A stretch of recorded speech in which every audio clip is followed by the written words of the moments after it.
Corona आजाराने संपूर्ण मानवजातीच्या आरोग्यावर, व्यवहारावर परिणाम झाला आहे आणि या आजाराचा संसर्ग वाढू नये या उद्देशाने मागील 78 दिवसापासून संपूर्ण भारतात लॉकडाऊन सुरू आहे। परंतु भारत हा आस्था आणि संस्कारी देश आहे। येत्या 1 जुलैला आषाढी एकादशी आहे। या पुण्य एकादशीला महाराष्ट्रातील संपूर्ण वारकरी भक्त आपल्या पालनहार पुंडलिक म्हणजेच पंढरपूरच्या विठ्ठलाच्या दर्शन भेटीकरिता जात असतात। यामध्ये प्रमुख पालखी म्हणून प्रति पंढरपूर संतनगरी शेगावच्या राणाची अर्थातच संत शिरोमणी गजानन महाराज पालखीचा उत्सव अतिशय नयनरम्य असून डोळ्यांचे पारणे फेडणारा हा सोहळा असतो। परंतु कोरोना आजारामुळे आणि शासनाच्या निर्देशामुळे आणि भक्तांच्या आरोग्य कारणांमुळे शेगाव गजानन महाराज मंदिर व्यवस्थापक मंडळाने यावर्षी पायी वारी थांबविली आहे। संपूर्ण जगभर ओळखल्या जाणाऱ्या संत श्रेष्ठ गजानन महाराजांचं मंदिर आपण पाहू शकता। मागं मंदिराचे जे कपाट आहेत ते बंद आहेत, कारण कोरोना आजार हा हावी होऊन राहिलेला आहे।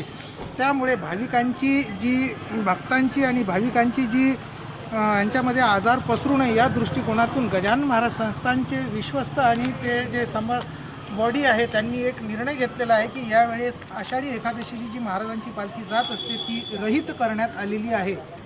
परंतु येथे सुद्धा भाविकांना महाराजांची कुठेही कमतरता भासू नये या दृष्टिकोनातून आम्ही काही विशेष क्षणचित्रे आपल्याकरता घेऊन आलेलो आहोत। आपण ती जरूर पाहूया। च्या रूपात नावलौकिक मिळवलेलं असं गजानन महाराज संस्थानची पालखी हे स्वर्गीय पुरुषोत्तम हरी पाटील यांच्या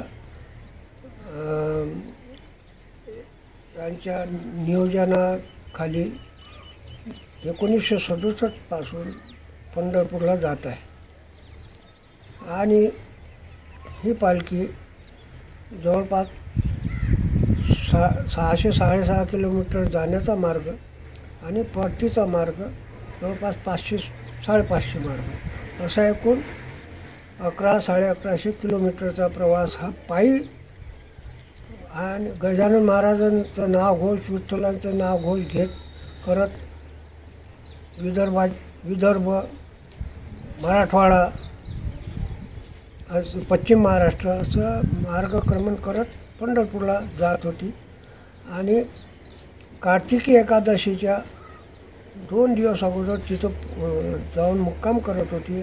कार्तिकी एकादशी झाल्यानंतर पौर्णिमेच्या नंतर ती पालखी शेगावला प्रस्थान करत होती। नाही काय आहे, गजानन महाराज संस्थानचा जो काही निर्णय आहे तो शासनाला सहकार्य आणि आपल्या भक्तांवर कुठंही कोणताही असा त्या आरोग्याचा दुष्परिणाम होणे किंवा कोणतेही असे अवकळा येऊ नये जेणेकरून आपल्या संस्थेचं नाव बदनाम होईल किंवा काही त्याच्यावर असं प्रसंग न यावा याच्या हिशोबानं सगळं निर्णय जे घेतात ते योग्य निर्णय घेतात, त्याच्यात काही दुमत नाही।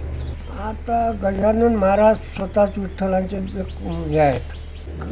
गजानन महाराज स्वतः निर्णय घेऊ शकतात। हे फक्त आम्ही ते निमित्त मात्र आहोत। तिथले संचालक वगैरे त्यांना ती सद्बुद्धी देऊ हीच गजानन चरणी आमची प्रार्थना आहे। त्यांचे निर्णय घेण्याची जी क्षमता आहे ते संस्थान चालवण्याची जी आज आपण बघत आहोत की त्यांची जे व्यवस्थापन आहे एक चांगल्या रीतीनं चालू आहे। त्याला कुठे हे नाही, आपण म्हणजे बेजोड आहे, त्यांची तुलना कोणाशीही करता येत नाही। हा पालखी सोहळा कसा आणि किती वर्षापासून सुरू आहे हे जाणून घेऊया। यावेळी गजानन महाराजांच्या पायी पालखीचे दर्शन भाविकांना व्हावे म्हणून काही संग्रहित चलचित्रे आम्ही आपल्यासाठी आणली आहेत। पाहूया एक विशेष रिपोर्ट। महेंद्र मिश्रा, विदर्भ न्यूज, शेगाव।